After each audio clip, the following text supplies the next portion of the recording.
Hi everyone, my name is Dr. Matt Williams. I'm a tutor in politics and what is known as the Access Fellow here at Jesus College at the University of Oxford. Today we're going to talk about personal statements because the personal statement for UCAS, that's the University Colleges and Admissions Service, by which you apply to all of your universities in the United Kingdom, has changed slightly. And so what we're going to do in this video is go through some examples of best practice, give you some good do's and don'ts so that you feel confident when you're writing your own personal statement for uni. All right, so let's dive in. What is the perfect personal statement for UCAS? Well, let's deal with some quick, frequently asked questions I often get. So first of all, what is new? What has changed in the UCAS personal statement as of 2025? Well, there are now 3 sections you need to fill in. So in the past you had one big unstructured chunk of 4,000 characters worth of text that you needed to provide for your universities.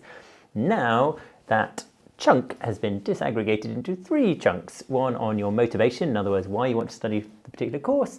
The second part on your preparedness for the course based off what you've been doing at school or college. And then finally, whatever preparation you have gone above and beyond your school curriculum. So this is where we talk about what we call super curricular experiences, which I will explain more about in the video later. Okay, so this is the new setup. It's nothing to be concerned about. I think it's actually really helpful for applicants because it just gives you a little bit more guidance on what universities like Oxford and Cambridge, and indeed all British universities, will find most helpful in the application process. Okay, some other frequently asked questions. Do you even read personal statements? I'm always slightly insulted by such a suggestion. Of course we read them. We take them very seriously. We do read them quite quickly though, to be fair. We have to be relatively efficient in how we get through them. So making sure that the information you provide is very clearly accessible to an admissions tutor like myself is super handy. Do they matter? Well, kind of related to the first question, yes, we do consider the data in a personal statement as valuable. For some universities like Oxford, we take more data on applicants than other universities do, such as admissions test data, such as interview data. And those data tend to be a little bit more verifiable. In other words, we can't necessarily be sure whether or not you have entirely written the personal statement or you've been entirely honest in the personal statement. So we can therefore weight it slightly lower than other universities may be able to do because they might not have other such data. But nonetheless, even for universities like Oxford, yes, personal statements do matter. And apart from anything else, investing good time and energy in crafting a strong personal statement will make other aspects of your application stronger as well. Because if you, for example, have to do some reading to prepare a good personal statement, that will make you better at interviews and will make you better at admissions tests. So it all works together quite nicely. What's the best or worst that you've read? Well, we're going to go through some examples of best practice, but just broadly speaking, the best personal statements are actually personal. They actually tell me a little bit about you and what you're interested in and why you're interested in it and what you think about it. The magic forward question for a top university like Oxford is, what do you think? And I want to get a bit of a sense of that from a personal statement. So those are some of the best features. The worst, I mean, sometimes we get a bit of emotional blackmail. We get students basically telling us, I deserve this. You should let me in because... And then they'll give some reason that's quite personal rather than academic. They won't give me any evidence that they're ready for the course or that they deserve it because they've earned it academically, but kind of because they feel like the university owes them a place at a university. Those tend to be the worst sorts, but actually, to be fair, bad personal statements are, in my experience, very rare. So I'm sure you won't write anything particularly bad. How can I stand out? Well, this is exactly what this whole video is about. But, you know, some fundamental do's are be personal, provide evidence. In fact, no, let's go into some specifics. You want to think about the UCAS personal statement as like a job application. So in a job application, you would have a job description and you would very carefully answer any of the questions that the employer is looking for answers to. And you should basically do exactly the same for a UCAS personal statement. And now with the new structure, there are in fact questions you can directly respond to. So within that, it's a good idea to be personal. In other words, tell us exactly what you have done and what you have thought about it. We want to get a sense of how you would cope if we offered you a place on our course. So don't feel like you have to pretend to be somebody else. Don't feel like you have to lie. Just be honest, be yourself. There's always time to improve aspects of your application, but it's not a good idea to embellish or downright lie. Give evidence. In a job application, you would need to give evidence of your readiness to take on a job, your experience. We're looking for exactly the same. We basically want some sense that you are experienced in what it's like to be a university student. And that's with what we would call super curricular experiences. Those are experiences that go above and beyond your school curriculum and make you ready for university study. Okay? Be honest, which I've already mentioned. Write clearly. Don't sort of think that flowery, highly sophisticated language shot through with jargon is going to be better because it's showing off. It's actually going to be worse because if I'm trying to read your personal statement quickly and I can't really honestly understand it, that's a problem for you. Write accurately. So again, don't lie. And provide some structure. If you just give us a long scree of tests or unstructured lists of stuff you've done, it can be quite difficult to follow. But don't worry, there's going to be plenty of examples, so this should all make a lot more sense.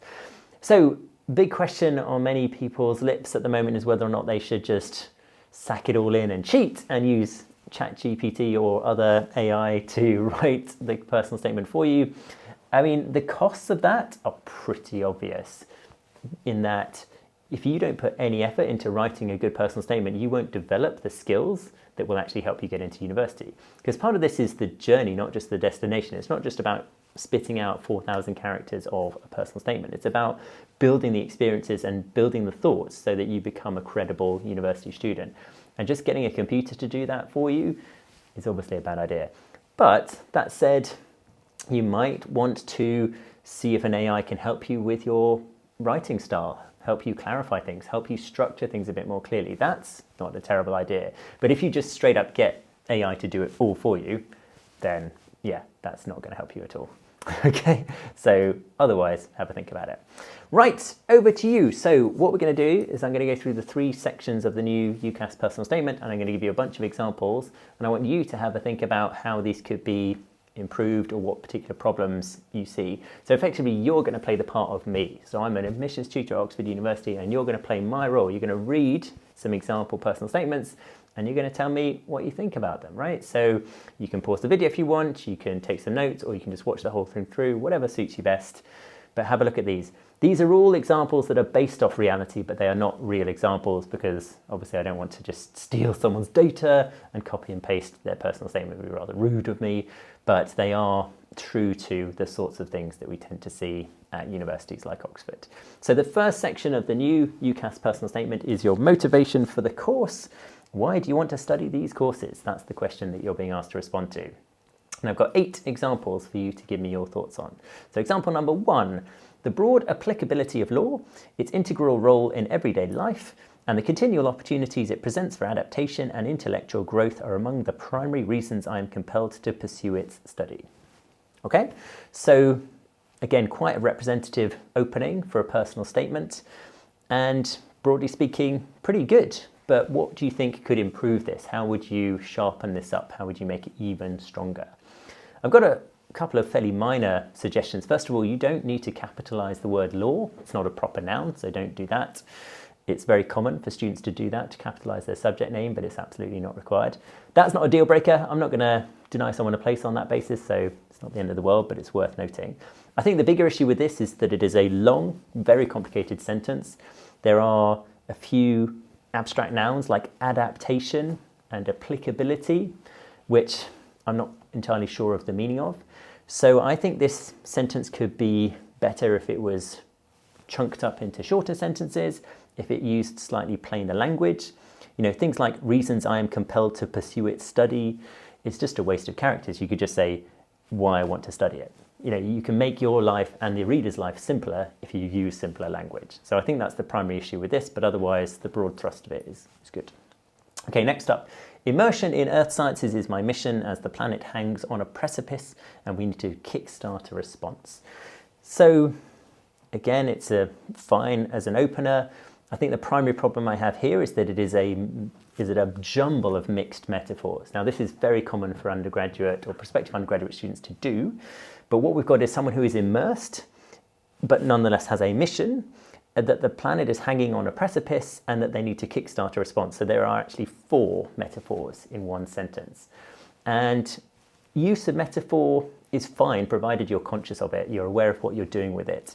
If you're just throwing in this language without self-reflection, then it can make your meaning very, very unclear, because metaphors are literally not real. So using them a lot is common amongst applicants, but it tends to confuse things.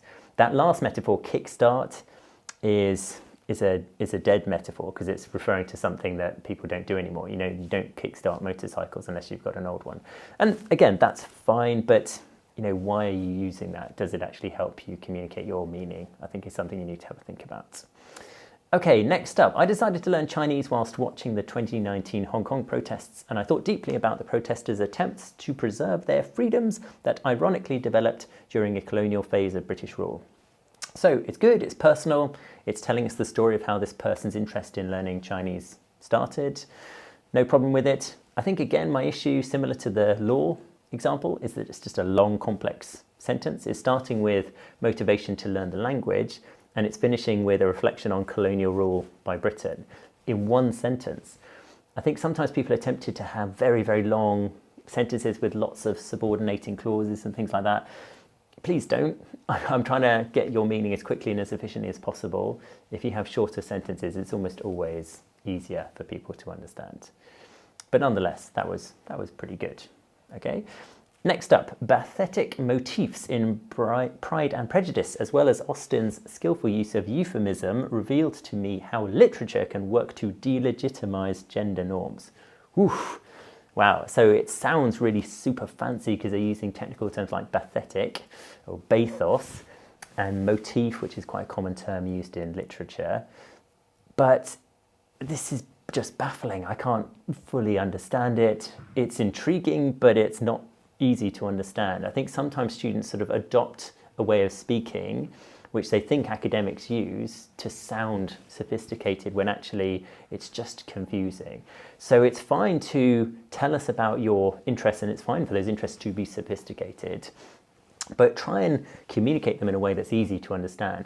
A good rule of thumb is if a friend or family member couldn't understand what you're trying to say, then it's too complicated.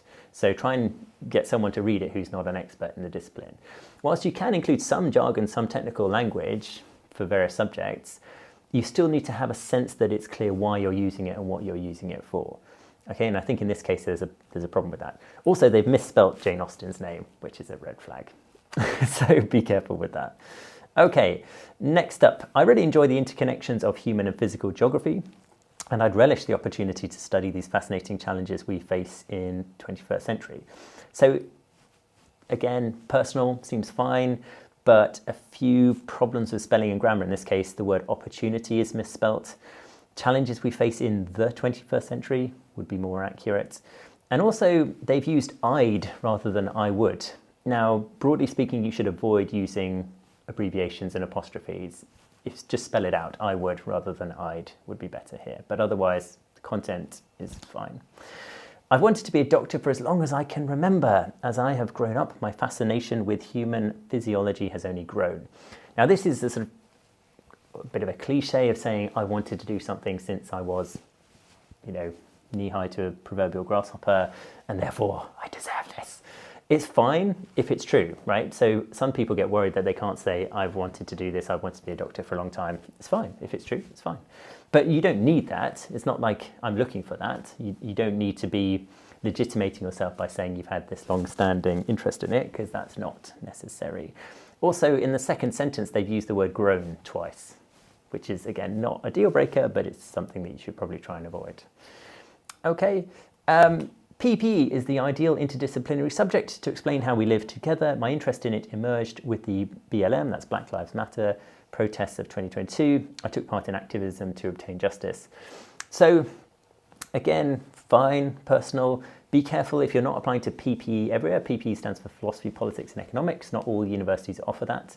And the UCAS form goes to every university. So if you write in regard to a specific subject, but you're applying to multiple different subjects at different universities, you could get into trouble. Write for the common denominator of all your applications. So you don't need to name check PPE if you're not applying to it at other universities.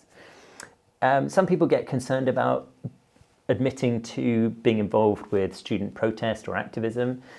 It's fine. I mean, provided we still have some sense that you are going to be an open-minded learner and not going to sort of shut down conversation, then it's fine. We're not concerned with people having politically active lives. I think sometimes people say they have to sort of pretend like they're not a member of any political parties or they have any interests. That's fine, provided we still get the sense that you're going to think critically and evaluate problems in an open-minded fashion. And so that relates to this last one for psychology. It is no less than human thought and how it works that I wish to study. It was reading Jordan Peterson's Maps of Meaning that showed me exactly how the brain works, and I immediately wanted to know more. So the reason for putting this one is because Jordan Peterson is a relatively controversial character in psychology and indeed even politics nowadays. It's fine to say you have read an author who some might consider to be controversial. That's not a problem. I think sometimes people imagine that universities are places where we are quite close-minded and we're not going to like it if you've read work by someone who's a bit controversial. Not a bit of it. What, again, would be slightly concerning is if I had some sense that this person is going to be close-minded themselves. And saying something like, Jordan Peterson's work showed me exactly how the brain works is a bit of a red flag, because no one knows exactly how the brain works. And to suggest as much is far too strong. So fine to read controversial works, but make it clear that you're doing so with a critically reflective mind, not with a closed mind. That's the key thing that we'd be looking for.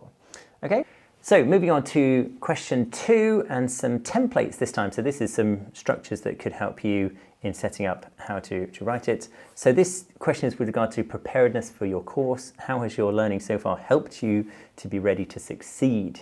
Now, I think it can be helpful to the readers if you consider those words help and succeed in your UCAS statement. So let's have a look at what that means. I mean, what does it mean? What does it take to succeed on a particular course, and what could help with that, right? Excellent university work involves the 3 R's: self-reliance, resolution, and resilience, and also cooperation, communication, and critical thinking.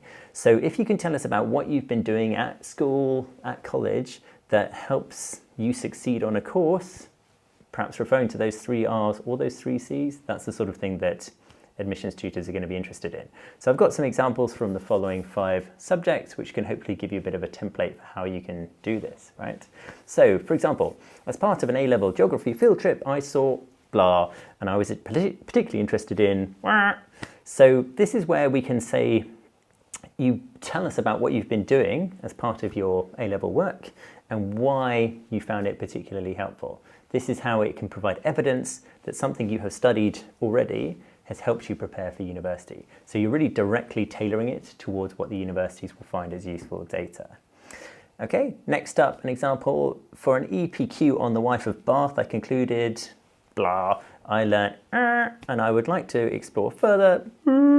So again, I've put some blanks in here. It's a template that you can sort of consider thinking about.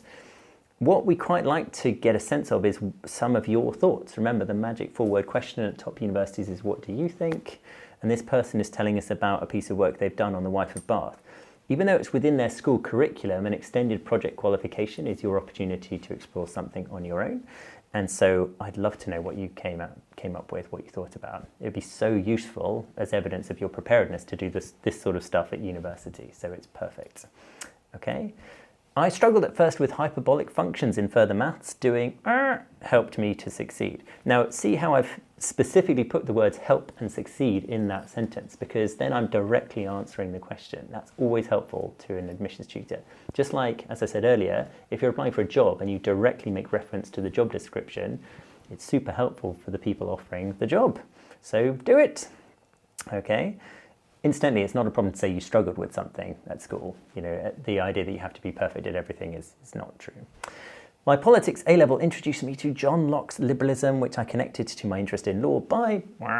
So in this particular template, what I'm suggesting is how you can draw the dots together, right? If you're applying to a subject you're not currently studying, it's quite common for people applying to study law to have never studied it before. Well, tell us how you got ready for that, what you have done in your A-levels, in your other schoolwork that has got you ready for it, okay? And then next up, although I'm not currently studying economics, my biology A-level has helped me be ready by. So again, those words help and ready are being sprinkled in order to demonstrate that this person has answered the question. And again, also they're talking about, this is not something I'm currently studying at school, but I know I want to do it and I know I'm ready to do it because, and you give some examples. Okay, so you can fill in those blanks and see where that takes you. Okay, what about some of the other aspects such as cooperation and communication? So again, this is stuff you can put in section 2. So the Welsh Baccalaureate Community Challenge taught me X, right? So this again is sort of talking about how working in a community because of part of your schoolwork has helped you in a particular way. Leading my school's physics society, blah, blah, blah. Presenting my findings I felt, right? Talking about how you communicate or work with others as a consequence of your schoolwork is good evidence of how well you will work in groups and teams at university to solve academic problems. So those sorts of things can be helpful. If you don't have all of that sort of stuff, it's fine. These are just some examples of things that could be helpful. Okay, now arguably the most useful thing you can start to develop from your schoolwork is critical thinking and evaluation. So the capacity to weigh up the strengths and weaknesses of things that you and other people might say. So you could integrate this in the following ways. For an essay on Middle English literature, I argued X. This added to the work of Professor Marion Turner by Y. So you're talking about your schoolwork, but you're connecting it to some wider reading you've done above and beyond your school curriculum. And again, it's helping an audience understand that you're ready to be a student, because as a student, you'll be writing tons of essays and you'll be reflecting on the works of professors day in, day out. Okay, another example, many questions arose for me within which I would like to explore in particular because, so fill in those strange sounds with your content. The point here is that, you know, by doing your schoolwork, presumably lots of questions are going to arise and there are going to be things that you would like to explore in further detail. And so again, that just gives us good evidence that you're up for becoming an undergraduate student where this is going to be your bread and butter. Okay, so getting better. So we're going to go through the final section now, and this is your opportunity to have a think about what improvements you would make to the following examples that I will give. The final question asks you to describe your preparation through other experiences. What else have you done to help you prepare, and why are these experiences useful? So this is mostly pertaining to supercurricular experiences. This is where you've gone above and beyond your school curriculum. You can also put in here extracurricular matters, which is things which are not academically relevant, but which you think help you explain your preparedness for undergraduate study. So let's go through some of the examples. What would you change in the following? So in an effort to enhance my proficiency in Mandarin, I entered a Chinese speaking competition and progressed to the final round. I also submitted a prize-winning essay on the poet and revolutionary Chu Jin. I followed this up with wider reading on pre-revolution female authors in China. Sounds great, right? I mean, some things to think about is that it's a bit of a listicle, sort of saying I did this and I did that and I did the other. There is a connection between those elements of the list, but it would be really nice to get a bit of self-reflection. So what did they think about some of this pre-revolutionary poetry? Remember the magic forward question, what do you think? So there are ways they could expand a touch, but I mean, this is strong. This is showing good evidence of someone who's ready to be an undergraduate. Beyond academics, I'm an active member of a community theatre group where we collaboratively create and perform original stagings. I'm also a dedicated triathlete and have enjoyed exploring the UK's natural beauty on my Gold Duke of Edinburgh Award. So those are what we would consider to be typically extracurricular activities. They're not academically relevant. They're not likely to help you get into universities like Oxford or Cambridge as a consequence, because we don't put any weight on extracurricular activities. But what we might find useful, and what certainly some other universities find useful, is if you can tell us how these extracurricular activities help prepare you to be an undergraduate student. And that's the problem with these few sentences, is that they don't do that. They don't actually answer the question as to how this has helped you prepare. So it's not clear how this is relevant. So that would be something that I would change. Perhaps reword it slightly so that it becomes more relevant in answer to that third question. Okay, next up, through the Frontier program at Balliol College, I attended a series of STEM-focused lectures. These sessions challenged me to critically engage with academic research papers in preparation, giving me valuable exposure to university-level study. This is great, lots of evidence of someone who is exposing themselves to the sorts of experiences that undergraduate students would have, and therefore suggest that they are ready. They've got the sorts of, if you like, work experiences of an undergraduate that we'd be interested in. I suppose one issue, again, is that it's a bit of a list. There's no examples. I think an example of what they've done, of a paper they've read, of a thought they've had would be particularly powerful, but still, this is looking strong. Okay, next up, my enthusiasm for law led me to shadow undergraduates at both Cambridge and Oxford, attend HE Plus lectures, volunteer with the Citizens Advice Bureau, and explore legal careers on a visit to Lincoln's Inn. Again, it's impressive. Again, it's a bit of a listicle. We could do with a little bit more expansion on some of these points, especially the points that would give evidence of academic readiness. You know, volunteering for the Citizens Advice Bureau, what did you learn there? What did you take away? What were the academic lessons you extracted from that? That would be particularly helpful. Okay, next up, I became fascinated by the potential of polylactic acid in biopolymer production after reading a paper in Materials Today. Great, so reading academic papers is good evidence that someone's ready to be an undergraduate student. Those academic papers are often free to obtain online, so it's a good idea to try and read some of that. But they haven't answered the magic 4-word question. What did you think about that research? What might you like to see added to it in the future? You know, try and contribute to the discussion. Don't just comment on it. Only another half sentence or so could really lift this to that next level. But still, it's good. Next up, the theme of male jealousy gripped me in Streetcar Named Desire and Wuthering Heights. I delved deeper into this topic during the Sutton Trust Summer School at Durham University, where we examined Othello. So quick note, if someone has gone on a Durham University summer school and is applying to Oxford, I would have zero problem with that. That's great. It's good evidence that they are a serious contender for university. Sometimes people imagine that they shouldn't mention another university if they're not applying to it. It's not a problem. It's also good that they've read some pre-1700 literature, in this case Othello. So that's all fine. Again, I think I'd like to know a bit more about what they think of jealousy. They're starting to give me some of their views, but how does jealousy drive a plot? I'd be quite interested to know their views on that. So they're getting very close, they're tantalizing me, but just a little bit more depth would be interesting. A placement in an A&E department gave me first-hand insight into the high-pressure environment of emergency medicine. Good. I mean, by the way, work experiences are not expected or required for medical applications because we know not everyone has access to those sorts of experiences.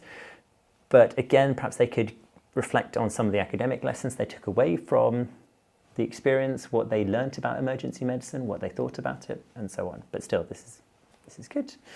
And finally, to expand my scientific knowledge, I completed a Future Learn course on atmospheric chemistry. The course introduced me to the use of phage containers, that's fluorescence assay by gas expansion containers. Sounds great. It's easy-ish to understand, even though there's some jargon in there. It's not sort of overloaded with jargon. Again, you know, I'd be interested to know a bit more about why they chose that particular course, what they thought about it, what their reflections are on it. Obviously, you'd have a limited amount of space and characters to deal with, but you could still give some self-reflection. But this is providing strong evidence of someone who's ready to be an undergraduate student. So in that sense, it's very reassuring. Okay, so in the end, just some final thoughts to wrap up with. Make sure your personal statement is personal and honest. Tell us what you have actually done. There's plenty of time to do those supercurriculars. You know, if you feel like you don't have enough to put in your personal statement, then go and look up an academic paper today. Go and watch a lecture from a university today. All you're looking for is stuff that university students could reasonably be expected to do. That's what we want because that's evidence that you're ready and you're serious. And there's always time. Be clear and accurate in your language. Try not to overload things with jargon and complicated verbiage. Keep it simple and it tends to be easier to understand. And try and have some fun with it. You know, people who enjoy what they do everything better. So as eccentric as it might sound to say, enjoy yourself and everything will be better. All right, thanks so much for watching. I hope that's been in some senses useful. Be sure to let us know if you've got any questions in the comments. But thanks and I'll see you next time. Cheers everyone, bye.